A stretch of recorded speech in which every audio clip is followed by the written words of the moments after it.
Rakkoon siyaasaa fi diinagdee akkasumas cabinsi mirga namoomaa mootummaa Itoophiyaatiin raawwatamu baqachuun gara biyyoota galoo galaana Edan kan imalan lammiileen Itoophiyaa kumaatamaan lakkaa'aman jireenyi baqaa dugda itti galuun dararaa biraatiif saaxilamanii jiru. Biyyi qubsuma lammiilee Itoophiyaa cunqursaa siyaasaa dadhabanii biyyaa baqachuun itti dhiyeessan Suudiin waggoota lama as dugda lammiilee Itoophiyaa itti dhiyeessanitti galuun dararaa dhala namaatiif hemmallee dhandhamsiisaa jirti. Akkam jirtan kabajamtoota daawwattoota Oromiyaa Miidiyaa Neetworkii har'a qophii mil'uuti biraatiin waa'ee Itoophiyaanota harka guddaan Oromoota ta'anii manneen hidhaa mootummaa Muhammad bin Salmaan Al Saudii keessatti azaaba addunyaa argaa jiranii ilaalla. Saudin godaantota waggoota 50 oliif da'oo taateefitti maaliif dugda galtee dararaan mana hidhaa kana keessatti lammiilee kana irra gahaa jiru maal irraa maddee mootummaan Abiy Ahmed lammiilee isaa maaliif fudhachuu didee Itoophiyaan kan lammiilee kana fudhachuu dhabdeef rakkoo siyaasaati moo hanqina dinagdeetiin kabajni mootummoonni Itoophiyaanotaaf qaban kan akkamiitiin kabajaa dhamuun lammiilee Itoophiyaa biyya ormaa jiraniin maal irraa maddee mootummaa Itoophiyaatiif siyaasummaa moo namummatu dursaa dulli peestaala gurraachaa eenyufaa hirmaachisee kan jedhu ilaalla. Ansaraay Sabaatiin gama ogummaa kaameraatiin Abdii Jamaal nafaana jira. Kun mil'oo tibbanaatiin.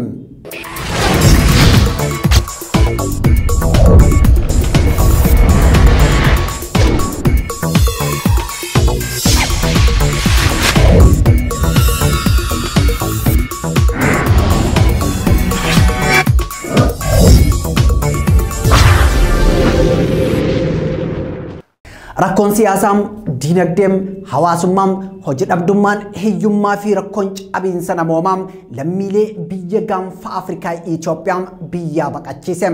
Cunqursaan mootummaa fiwudaalizimii adda waraanaatti bobbaasuun sirna waraanaa gabrummaan wayyaanee hammeenyi biltsiginnaa lammiilee Itoophiyaa biyya abbaa isaanii irraa baqachiisee jira. Mootii Gonfoo Haile Sillaasee hammam hoogganaa waraanaa koloneel Mangistuu Haile Maariyaamitti Mallas Zeenaawiitii hammam Haile Maariyaam Dassaalenyitti mootii Edaamoo Abiy Ahmed hammam sirna isaa biltsiginnaatti jireenya lammiilee Itoophiyaa qormaataniiti jiru. Keessattuu maatiin qabsaa'otaa deeggaraaf miseensa dhaabbilee falmattoota dimokiraasii maqaa shakkamaa hamma yakkamaatti dabballee hamma miseensaatti deeggaraa hamma waraanaatti jedhuun dararamni isaan irra gaheem salphaa miti. Qabeenyi isaanii maqaa ABO deeggartaa fi dabballee ABOtiin saamamuun qaamni isaa ammoo hidhamuun reebamuun ajjeefamuun niitiin qabsaa'otaa gudeeddamuun sarbamiinsa mirga namoomaa bal'aan raawwatamuun jireenya dhalattoota saba Oromoo hadheesse. Jireenyi hadhaa'ee qabsoof saba yoo hidhachiisuun meeshaa waraanaa barbaaduuf biyyoota ollaa keessa socho'uun dirqama qabsaa'otaa ta'e. Daandiin bara 1950 keessa meeshaa waraanaa barbaaduuf gara biyyoota alaatti qabsaa'otaan banamee cunqurfamtoota kumaatamaan biyyaa baqachiisuun hordofsiise. Sabni Oromoo biyya isaa keessatti gabrummaa cunqursaan dhiittaam loogii siyaasaa fi dinagdee dhiibbaa afaanii aadaa eenyummaa amantii fi sirna isaa irra gahuun jireenya baqaatiif karaa cirateem Jibuutii hamma Somaaliyaa Yamanii hamma Suud Arabiyaa gamtaa Emireetota Arabaa hamma Qaatar Kuweetii hamma Joordaan Omaanii hamma Bahareen Keeniyaa hamma Eertiraa Uganda hamma South Africa Suudaanii hamma Liibiyaa Misraa hamma Xaaliyaanii Faransaayii hamma Jarman Ingilizii hamma Neezerlaandii Ispeenii hamma Hoolaandii Norway hamma Sweden Austraaliyaa hamma Kaanaadaa US hamma biyyoota Ameerikaa kibbaa lafa cunqurfamtoonni Itoophiyaa itti baqatanidha. Warroonni gara biyyoota lixaa baqatan koola galtummaa gaafatuun mirga lammii biyya sanii ta'uun yemmuu argatan warroota gara biyyoota Eeshiyaa imalaniif hereentuun hin argamne.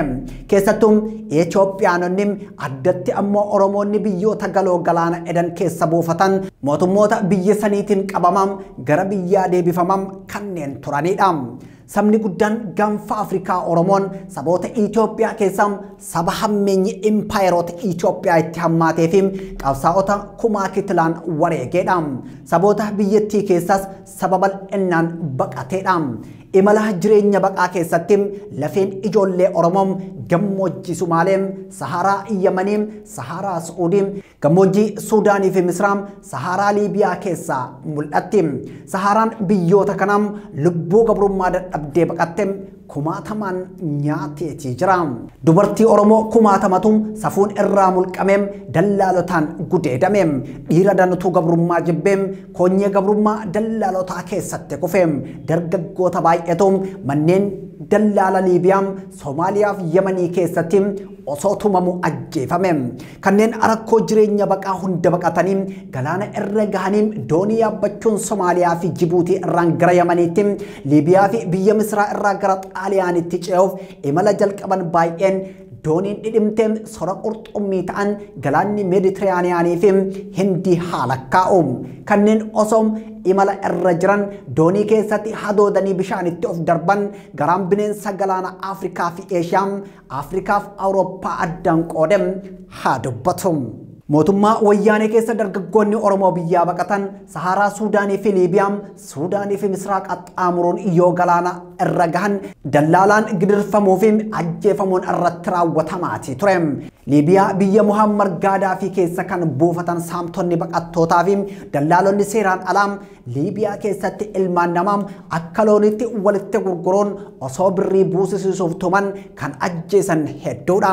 Gammoojjii Somaaliyaa fi Jibuutii keessan kan galaana diimaa qaxxaamuree Yemanitti gad bu'e baay'een harka dallaaltotaa bu'uun gidiraa hedduu booda lubbuun darbeetii jira. Manneen hidhaa Yemen lubbuu lammiilee Itoophiyaa hedduun nyaateetii jira.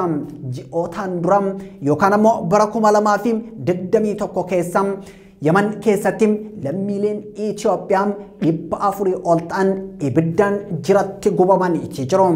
Kun firii jireenya baqaati. Dararaa fi hammeenya kana booda imalli Yemen irraa gara Saudi Arabiyaatti taasifamuun imala biraati. Imaltoonni Saudii seenuuf imala Saharaa Haradii fi gaara yookaan qilee fiifaa qaxxaamureem magaalota Saudii Yemenitti dhiyoo jiran kanneen akka Jiizaan, Haayir, Dafaam, Kalaam, Jabalul Aswad, Jabalul Ashar, Ruba'aam, Farshaa fi kanneen biroo seenuuf imaluum. Lubbuun lammiileem rakkoo siyaasaa diinagdee fi cabiinsa mirga namoomaa baqatanii biyyaa bahanii Saharaa Haradii fi hallayyaa yookaan qilee fiifaa kan Saudii fi Yemen jidduutti argamu keessatti gaaga'amte baay'eedha.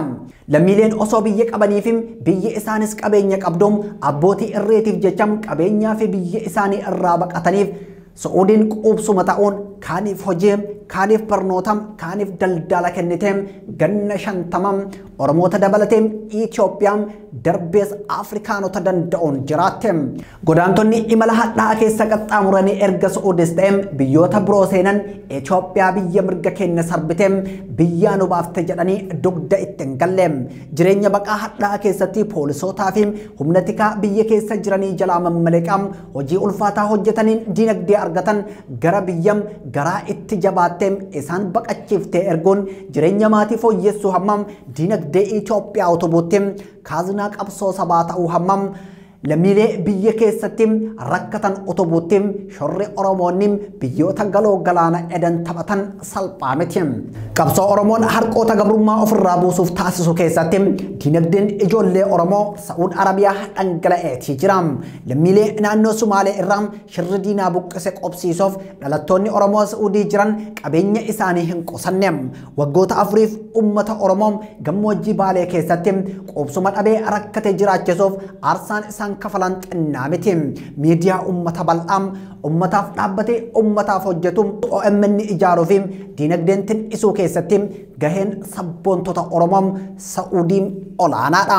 Riiformii siyaas diinagdee Itoophiyaa keessatti geggeessummaa uummata Oromootiin bara 2018 dhufe keessatti qeerroo rasaasa loltoota adda dimokiraataa warraaqsa uummatoota Itoophiyaatiin miidhaman wal'aanuu hammam maatii wareegamtootaa kunuunsuutti gatiin sabboontuun biyyoota galoo galaana edan kanneen akka Saudi Arabiyaa, Oman, Qaaxar, Kuwait, Bahareen, Gamtaa Emireetota Arabaa kafalan salphaa miti. Biyyootam galoo galaana Eden keessaa Saudi Arabiyaa fi Yemen qubsuma lammiilee biyya isaanii irraa dhiibamanii bahanii yoo taatum Yemenitti erga waraanni waliin fulbaanam bara 2014 mootummaa Yemen kan Abdur Rabbaa Mansuur Hadiin durfamuufi gareem Huutii jidduutti ka'een lubbuun godaantota Itoophiyaa fi Afrikaa biyya san qubatte gaaga'ama muudatte. Gareen Huutiin waraana waggootaaf adeemsisaa ture keessatti lubbuun Itoophiyaanotaa fi Afrikaanotaa danuu hobbaasee jira. Gareen kun bitootessa torba bara 2021 magaalaa Sana'aa mana hidhaa Jawaazaa jedhamu keessatti bombii darbuun lammiilee Itoophiyaa caalmaan Oromootaan 450 ol ajjeesuun isaa ni yaadatama. Itoophiyaatti mootummaan Abiy Ahmad, Saudi Arabiyaatti mootummaan Muhammad bin Salman erga aangootti dhufanii Saudi Arabiyaanis ta'e Itoophiyaan godaantota Saudi Arabiyaa keessa jiran dararaa jiru. Mootummaan Muhammad bin Salman godaantota hayyama jireenyaa hin qabne duula biyya isaa keessaa qulqulleessuu waggoota lamaaf adeemsisaa tureen dhalattoota Oromoo kuma dhibbootaan lakkaa'aman mana hidhaatti guure. Dhibbootaan kanneen lakkaa'aman ajjechaa fi gocha qaama hir'isuu akkasumas reebicha hamaa irratti raawwatee jira. Lammiileen hidhaa fi ajjechaa reebichaaf doorsisa dhiittaa mirga namoomaaf cunqursaa sabummaa balaaleffachuun biyyaa baqatan biyya ormaattis rakkoo caaluun dararamaa jiru. Biyya Saudi Arabiyaa rakkoo Oromoonni impaayera Itoophiyaa jalaa itti dhiyeessan Oromoota irratti raawwachuun biyya godaantotatti dogda galte taatee jirti. Lammii biyyi isii ofirraa ariitee biyya ormaa biyya ta'uufiin biyyoota Arabaa keessatti baratamaa miti. Silaas lammii biyyi ofii hin rifanneef biyyi ormaa akkamitti rifattiin gaafiidha. Biyyi Saudi Arabiyaa waggootaaf lafa dhalattoonni Oromoo rakkoo siyaas dinagdee mootummoonni Itoophiyaa irratti raawwatan jalaa itti dhiyeessan taatus waggoota lamaa as dugda baqattootatti kennuun gidiraa fi dararama hamaaf saaxilamaa jirti. Duula hidhaa mootummaan Muhammad bin Salman Itoophiyaanota irratti raawwateen manneen hidhaa daangaa Yemen Naajiraanii hammam daangaa Joordaan Aljawfaatti Jiddaa hamma Dammaamitti Jizaanii hammam Hayrittim Shumeesii hamma Riyaadittim Alkarjii hammam Xaa'ifittim manneen hidhaa lammiilee Itoophiyaan dhiphateedha. Lammiileen kunneen 100 olitti tilmaamamu. Kanneen keessaa 85 ol Oromoota. Biyyoonni biroo kanneen akka Filipiin, Bangaaliin, Paakistaan, Hindiif kanneen biroo lammiilee isaanii atantamaan manneen hidhaa Saudi Arabiyaa keessaa yoo baasan mootummaan Itoophiyaa Abiy Ahmad Aliitiin durfamuun kan badhaadhinni galmaam daandiin kiyya eda'amuudha jedhuun uummattoota biyya keessaa waraanaan godaantota manneen hidhaa biyyoota galoo galaana Eden keessatti dararaman fudhachuu diduun dararaa hamtuu irratti raawwataa jira. Biyyoota addunyaa keessaa Itoophiyaan biyya lammii isiitiif kabaja hin qabne yoo taatu mootummoonni Itoophiyaa ammoo mootummoota aangoo isaaniitiif jecha kabaja lammiilee isaanii mulqaniidha jedhamuun komatamu. Morookoon lubbuu daa'ima tokko kan maqaan isaa Rayyaan jedhamu kan boollatti kufe baraaruuf guyyoota 5 walitti aansuun duula birmannaa yoo taasiftu Itoophiyaan ammoo lubbuu lammiilee 100 olii baraaruuf waggoota 2 keessatti sochiin taasifte Henjirom. Sochiin mootummaa Morookoo fi uummata Morookoo ija miidiyaalee addunyaa hatuun kabajam ilma namaatiif qabaniif yoo jajaman mootummaan Itoophiyaa ammoo mootummaa kabaja lubbuu namaatiif hin qabne jedhamuun suuraan hojjettoota daa'ima Morookoo lubbuu baraaruuf tattaafatanii fi lammiilee Itoophiyaa manneen hidhaa Saudi Arabiyaa keessatti rakkataa jiraniin wal bira qabuun mootummaan Itoophiyaa abaaramaa jira. Mootummaan Saudi Arabiyaa Muhammad bin Salmaaniin durfamuun qabiinsa mirga hidhamtootaa sarbuun lammiilee jireenya fooyya'aa barbaacha biyya isaa seenan manneen hidhaatti oguree nyaataa fi dhugaatiin dhibee fi ho'aan qorraa fi daaraan qorqalbii fi reebichaan adabaa jiraachuu isaa hidhamtoonni fi dhaabbileen mirga ilmaan namaa dhaadheessan dubbataa jiru. Ji'oota 6 dura haalli qilleensa biyyoota Eeshiyaa ho'a hamaa ture. Lammiileen kunniin qabbaneessituu ho'aatiin alam mana hidhaa keessatti rakkataa yoo turan ho'a irraa kan ka'e namoonni lubbuun hobbaate baay'ee ta'uu hidhamtoonni yeroo garagaraatti ibsaa jiru. ho'aabowwan qaama shifniinessuu fi laaffisuun mallattoolee dhukkubaam hidhamtoota kanneen irratti mul'ataa turee fi lubbuu isaanii galaafataa turedha. Ji'a jaha asammam waqtiin qorraa seenuun lammiileen kun uffataa fi afata malee peestaala gurraacha uffachuun simintoo qabbanaa irra ciisaatee jiru. Uffata qaamatti godhatan ammoo ofirraa fixachuun akka peestaala ofitti maran godheetii jira. Sababa kanaan hidhamtoonni hedduun dhibee TB'n wal qabatan kanneen akka saambaa fi qufaa hamaaf saaxilamaati jiru. Kana cinatti hidhamtoonni lubbuu dhaban reeffi isaanii dafee baafamuu dhabu wajjin wal qabatee xiinsammuun hidhamtootaa lubbuun jiranii miidhameetii jira. Dhaabbileen mirga namoomaaf falman kanneen akka Amnesty International, Human Rights Watch fi dhaabbanni dhimma baqattootaa irratti hojjetu United Nations High Commission for Refugees jechuun UNHCR irra deddeebiin bulchiinsa Muhammad bin Salman dhiibbaa baqattootaa biyya isaa keessa jiran irraan gahuun akka dhaabu gaafatanis furmaanni hin argamne. Manneen hidhaa Saudi Arabiyaa gurguddaan dhalattoota Oromoo fi saboota Itoophiyaa birootiin dhiphateetii jira. Mootummaan Itoophiyaa kan waraana waliiniitiin biyya raasaa jiru lammiilee isaa biyya ormaa keessatti dhumaa jiraniif birmachuu dideen komii uummattoota Itoophiyaati. Mana hidhaa magaalaa Riyaad Al-Karjii jedhamu keessatti namoonni 20 hammam 30 gaan kan hidhaman yoo ta'u kutaalee hidhamaa 51 jiran keessaa tokko kutaa keessatti namni 400 hidhamee akka jiru hidhamtoonni yeroo garagaraatti dubbataa turaniiti jiru. Manneen hidhaa biroon kanneen akka Naajiraan, Hayir, Shumeesii, Riyaad, Dammaam, Jeddaaf kanneen biroo keessatti haala wal fakkaataan mana hidhaa Al-Karjiin keessa jiruun lammiileen Itoophiyaa rakkataati jiru. Hanqinni nyaataa dhugaatiin uffata qaamaam, uffata halkaniim, afatam, qorqalbiin miidhamuu fi wal'aansa yaalaa argachuu dhabuun rakkoolee lubbuu hidhamtoota kanneenii gaaga'aa jiranidha. Mootummaan Saudi Arabiyaa mirga baqattoonni akka idil addunyaatti qaban cabsuun dubartii ulfaa ciniinsuu waliin dubartoota hoosisanii fi daa'imman maanguddootaaf qaama miidhamtoota mana hidhaa kana keessatti dararaatii jira. Daa'imman manneen hidhaa keessatti dhalatan dabalatee kanneen haadha waliin qabamanii hidhaman mirgi isaanii guutumatti sarbamuun gaaga'ama lubbuutiif saaxilamaatii jiru. Dararaam Gidiraam cabiinsa namoomaa hidhamtoota kana irratti raawwataa jiru hordofuun fulbaana 3 bara 2020 gaazexaan Ingiliz The Telegraph jedhamuun gabaasa qabatee baheen Itoophiyaan lammiilee isii azaaba manneen hidhaa Saudii keessatti dararamaa jiranitti cal'ifte jedhe. The Telegraph qorannoo rakkoo hidhamtoota kanaa irratti adeemsiseen waajjirri qoonsilii Itoophiyaa Jiddaa hidhamtoota manneen hidhaa Saudi Arabiyaa keessatti argaman viidiyoo fi suuraa akka gadi hin dhiifneem doorsisaa ture jedhe. Xalayaa chaappaa qoonsilii Itoophiyaa magaalaa Jiddaa jiru ofirraa qabu argadhe jechuun kan gabaase The Telegraph hidhamtoonni suuraa fi viidiyoo dararaa isaanii saaxiluun kabajaa Itoophiyaa fi Itoophiyaanota biyya isaanii jiraniif akkam gadi hin dhiifneem akeekkachiisem jechuun haala bakka buutonni bulchiinsa Abiy Ahmed lammiilee Itoophiyaa manneen hidhaa Saudi Arabiyaatti qoosaa turan saaxile. Mootummaan Muhammad bin Salman Al Saud lammiilee Itoophiyaa manneen hidhaa biyya isaa keessatti yoo azabuun mootummaan Abiy Ahmed Aliim lammiilee isaa manneen hidhaa biyya ormaa keessatti azaaba addunyaa dhadhamaa jiraniif birmannaa dhabe. Saudi Arabiyaa fi Itoophiyaan Finfinnee fi Riyaad Muhammad bin Salmaanii fi Abiy Ahmed Aliim embaasiin Itoophiyaa fi embaasiin Saudii ambaasaadar Leencoo Baatii fi ambaasaadar Abdul Baaqii Ahmed Ajlan Ministeerri dhimma alaa Saudi Arabiyaa Faisal bin Faraafi Ministeerri dhimma alaa Itoophiyaa Dammaqaa Mokonnan dubbii himaan Ministeera dhimma alaa Itoophiyaa ambaasaadar Diinaa Muftii fi dubbii himaan Ministeera dhimma alaa Saudii rakkoo lammiilee Itoophiyaaf falakaa'uu hin dandeenye.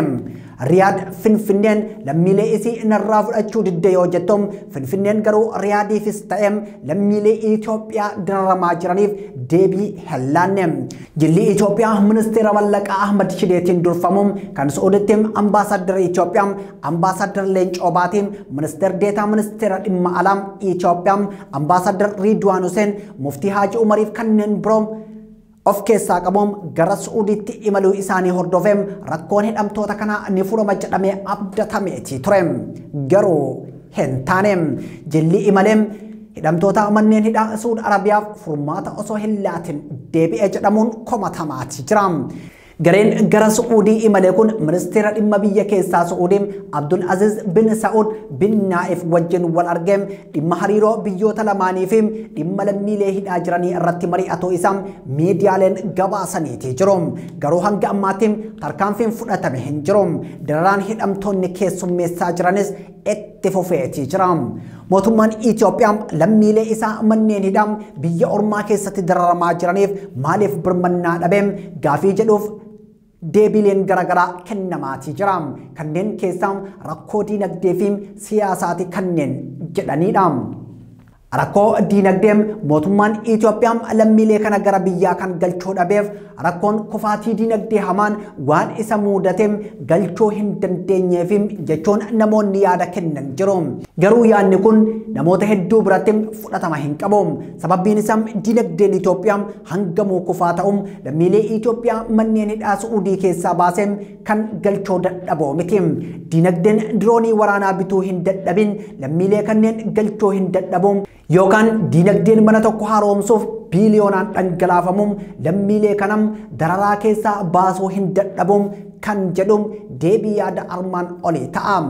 Mootummaan Itoophiyaa yaa'ii gamtaa Afrikaa 35ffaa Finfinneetti gurraan dhala shanii hamma 6 bara 2022 adeemsifame irratti hirmaattota yaa'ichaaf paarkii tokkummaatti affeerraa nyaataa baasii miiliyoona hedduun qophaa'e taasiseetii ture. Kanaaf affeerraa nyaataa yeroo tokkottiif baasiin bahu lammiilee kana mana hidhaatii baasee galchuu hin dadhabuun yaada namoota yaada kana falmaniiti. Rakkoon hidhamtoota Suudii keessatti rakkataa jiranii rakkoo siyaasaati jechuun namoonni yaada isaanii dhiyeessanis jiru.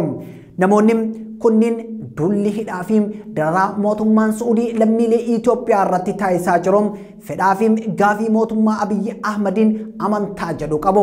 Sababbiin isaa lammiileen kun qabsoo uummanni Oromoo cunqursitoota Itoophiyaa irratti taasisuun dinagdeen deeggaruu keessatti shoora olaanaa qabu jedhu. Keessattuu waraana bilisummaa Oromoo dinagdeen utubuu keessatti gaheen Oromoota biyyoota galoo galaana edan olaanaadha jechuun yaada kennu.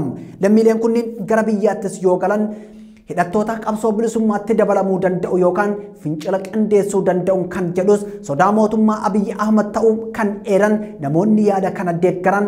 Kanaaf mootummaan Abiyyi Ahmad madda diinagdee qabsaa'otaa gogsuuf isaan adabuuf tarkaanfii kana fudhateen yaada isaaniiti.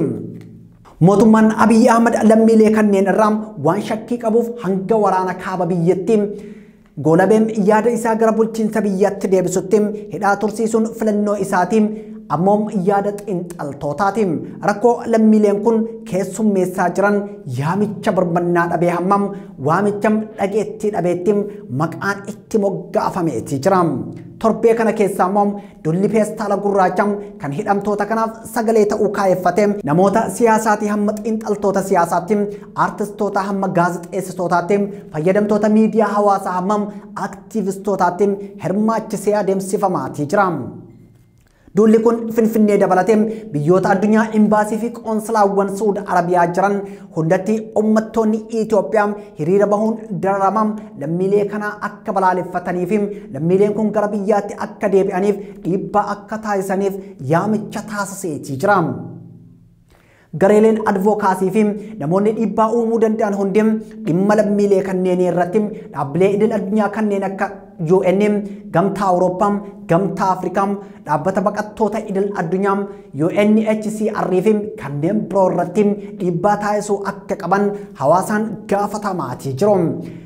Dhaabbileen siyaasaa Oromoo Koongirensii Federaalaa Oromoo fi Adda Bilisummaa Oromoo rakkoo lammiilee kanaa hordofuun ibsa waxabajjii 21 bara 2021 waloon baasaniin dararaa mootummaan Suudi Arabiyaatiin lammiilee Itoophiyaa irratti raawwatamaa jiru haa dhaabbatu yoo jedhan ibsa biraa kamisa darbe kan baase KFO'n yeroof wanti hundi hafeem mootummaan Itoophiyaa lammiilee keenya Suudii jiran baraaruu qaba jedhe.